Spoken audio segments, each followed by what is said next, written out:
Hey there everyone, and welcome back to another episode of Challenge Mode, a show where I get to break all my favorite games for your amusement. Today, I wanted to take us on a journey throughout one of my favorite games of all time, Bioshock 2.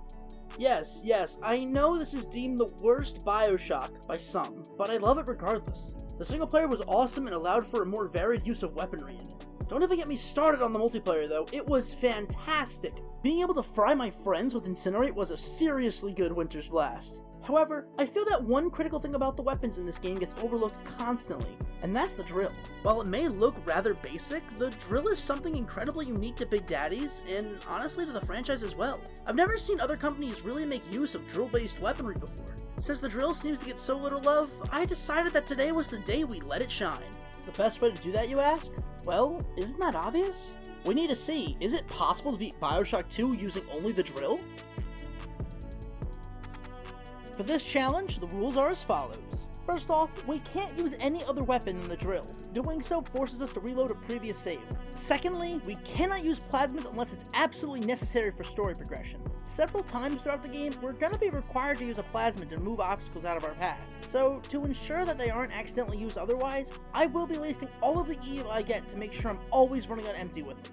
Third, we will not be allowed to hack cameras, drones, or turrets. While technically I'd still just be using the drill, it's a really fine line to walk, so let's just avoid that altogether. And lastly, we'll be playing the game on the hardest difficulty, to ensure we push this challenge to its absolute breaking point. We also have two small bonus challenges this time around. The first is turning off Vita Chambers. They're basically the respawn points for when you die, so if we turn them off, we lose all our progress since the last save. Secondly, before we can move on to the next area, we need to save every single little sister, as well as finish all of their atom gathering sessions. In addition to that, we need to take down every possible big sister. Yay! With the challenge that turned out way more complex than it meant to be, set and stress high, we begin our dive into Rapture.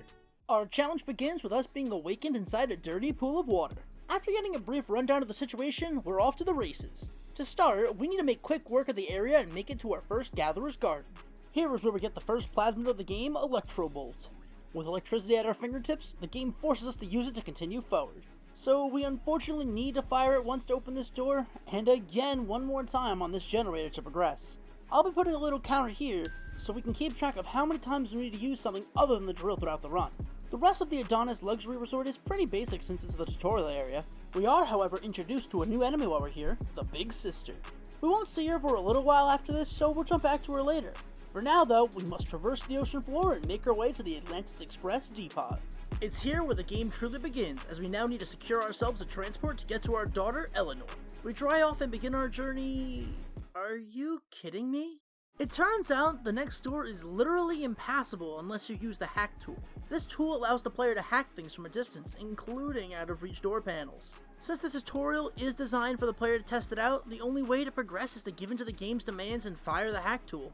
On the plus side, of sorts, we managed to get our hands on our second plasmid, Telekinesis. While the plasmid is nice and all, it's almost completely useless, so we push through the next few areas doing a bunch of waiting, dodging, and hit-and-run tactics. That is, until we get to another story-based door. Dr. Lamb stops the player by having a splicer jam up the door mechanism with a wrench. To add to that, we have no long-range attacks to actually hit the wrench with, so with all of our options severely limited, we are forced into our third plasmid use. With that out of the way, we can run through the assault of Lamb's forces and make it up to Tannenbaum. She tells us about her quest for the little sisters while we gear up for the final horde. After a quick round of Whack-A-Splicer, we finish on up and head on over to Ryan Amusements to pick up our good friend Sinclair. When we arrive, Sinclair says that we're going to need a handful of hellfire to get through this ice wall blocking the path. So, we disembark into Ryan Amusements to grab some. On our way to grab our ticket of fun, we run across the first of many Power to the People stations. These stations allow us to upgrade our weapons, making them so much stronger. For now, we'll be grabbing the drill damage upgrade and pushing forward. As Bioshock has loved to do, it forces us to use something other than the drill once again. With no way to get through this door otherwise, we sadly must hack our way through and grab our ticket. After a quick battle, we pick up our first Gene Tonic. These are passive upgrades that can give you all sorts of buffs, and these are going to be so helpful throughout this run. We also managed to snag a drill power tonic, so our drill is going to do even more damage than before. Now Sinclair tells us we're going to need some Adam to buy Incinerate, and to do that we're going to have to work for it. This now starts our painstaking journey to rescue every little sister in the entire game. Little sisters are used to gather Adam from corpses, which we can in turn spend on a plethora of things. However, to get the Adam, we need to take some tough competition head on. Meet the Big Daddies. Big Daddies are the guardians of the little sisters, so we aren't getting any Adam unless we take one of these monsters down. So, we get right into it and attempt to beat the ever-loving hell out of the first one. The first Big Daddy is an absolute powerhouse and shreds us like string cheese. To avoid becoming newfound Terry, I employed a looping strategy. In other words, I ran in a backward square around this bar and took some pot smacks at the Big Daddy.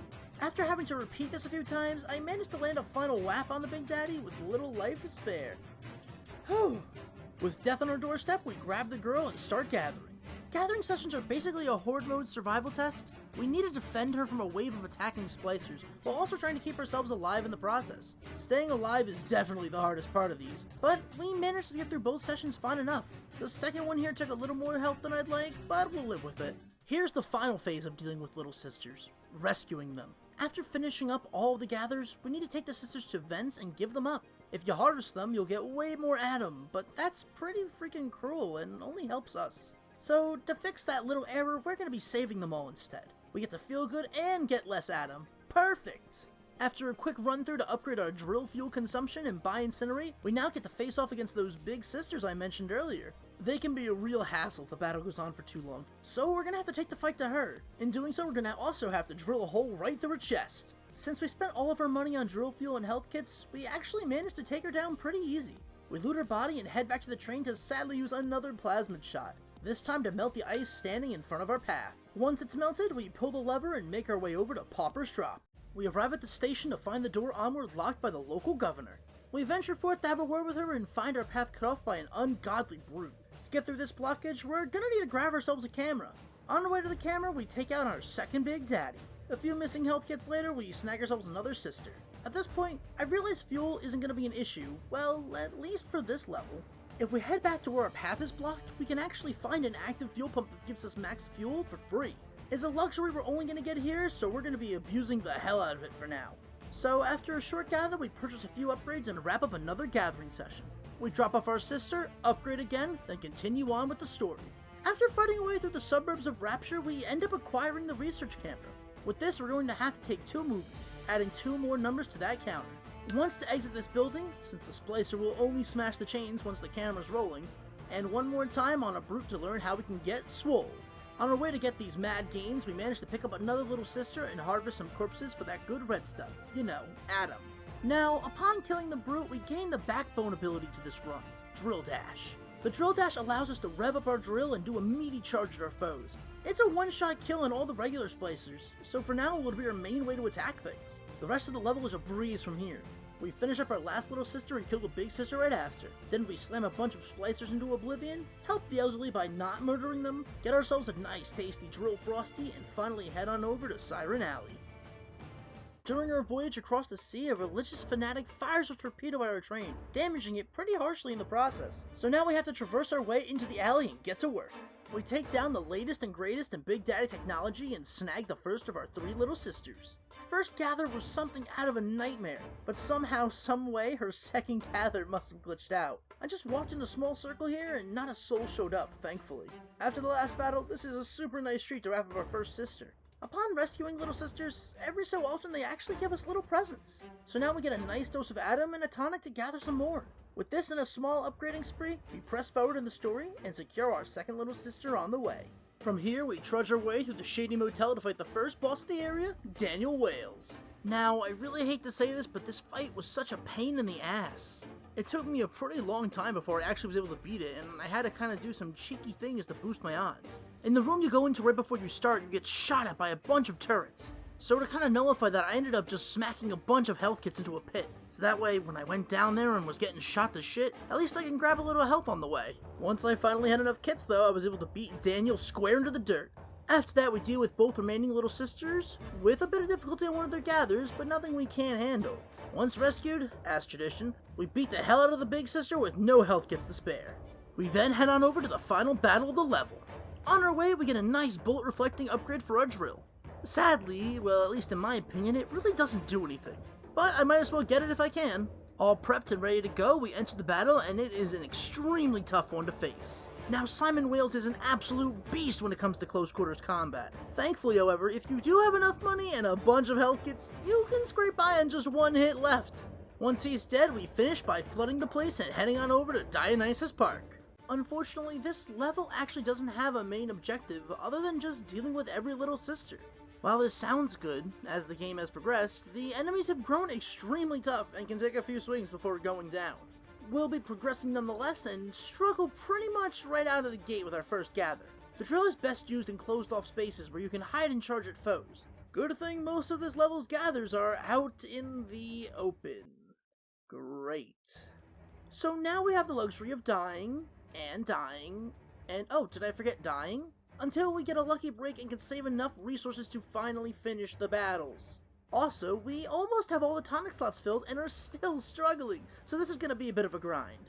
We do manage to get a little help from the sisters though this time round, as they gift us the demanding father tonic. This tonic speeds up the gathering process, so we don't actually have to defend our sisters for 20 years. That being said, this entire level turns into a grind fest. Save the little sister, gather Adam, rinse and repeat. However, I do want to mention something interesting that happened while on this journey. I don't know how it happened, but the game somehow created a fourth little sister. You can interact with her like you would any other sister, except she has one major flaw. That once the big sister comes, she soft locks the game, and even after beating the big sister, you can't leave the level. When I saw her originally, I was actually with another little sister, so I couldn't pick her up. However, I'm gonna guess the devs never thought someone would leave a little sister alone for the entire level. Regardless of her being a glitch, I tried to save her, but it just didn't end up working out. So unfortunately, we're gonna have to leave the glitch behind. Thankfully, since she's not actually part of the game, our little sister bonus challenge is still intact. From there, we finish off the level by letting a big daddy and a big sister duke it out for our amusement, collect a bunch of loot off their dead bodies, and move on to Fontaine Futuristics. We arrive at the last full level before the end of the game and are met with yet another brand new enemy, the Alpha Series. The Alpha Series are a prototype Big Daddy, and boy are they pissed off all the time. Thanks to the now crazed Gil Alexander, we need to fight the toughest one head on. After some nice back and forth smacking, we persevere and continue forward. We head inside, upgrade ourselves with max tonic slots, and grab our first little sister of the area.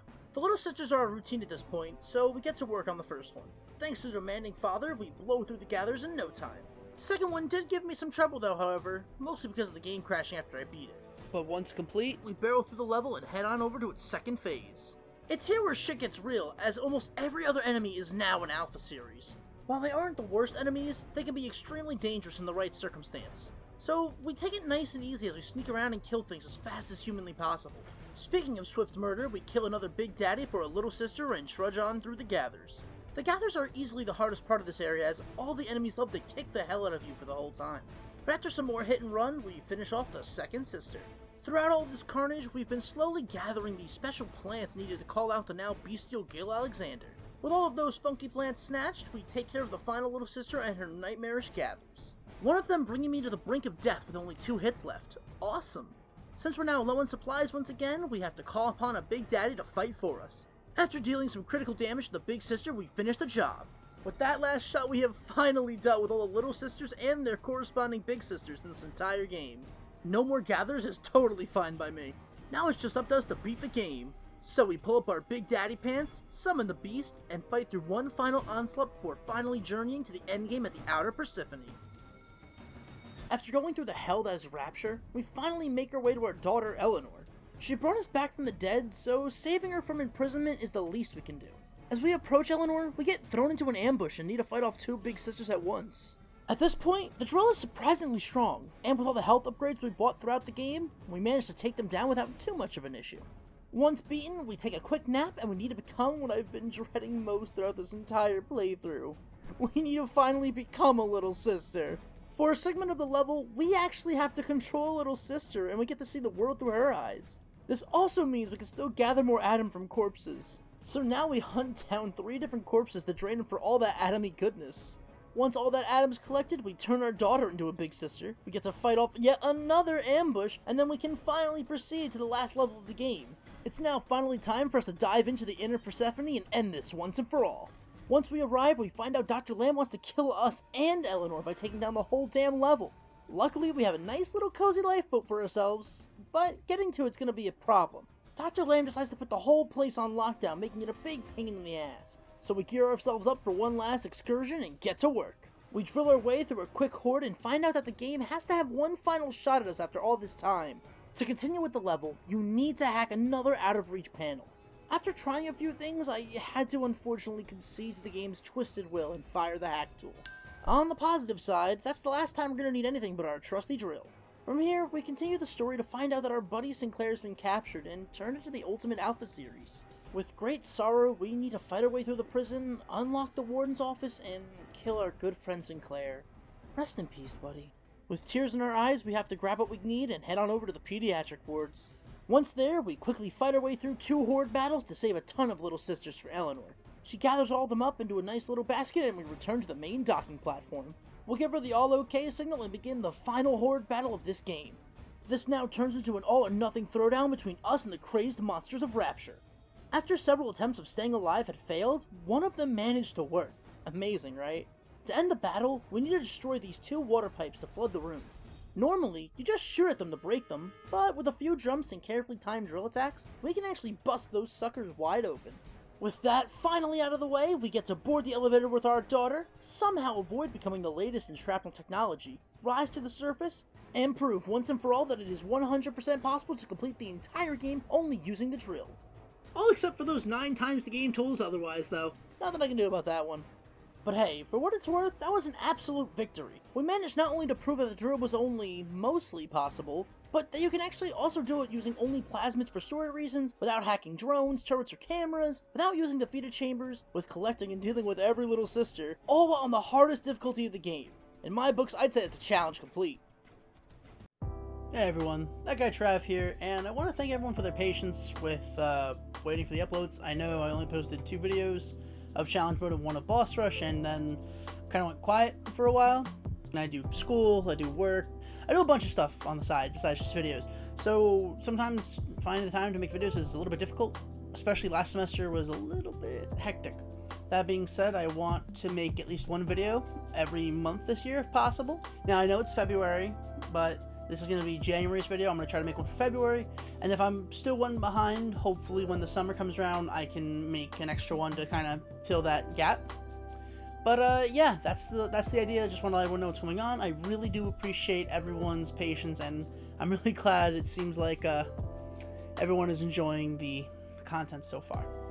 And last little thing, if you want to get any information on, video stuff, or on Twitch, or literally anything else, Twitter is absolutely my best way to go. I'm relatively active on Twitter, so you'll get updates on what's going on with videos and what I'm doing and all that kind of shit if you're interested in that.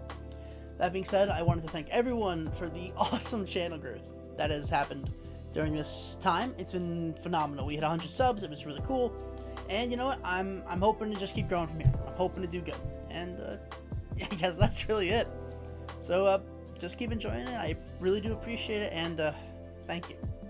Thank you very much. I really do appreciate it.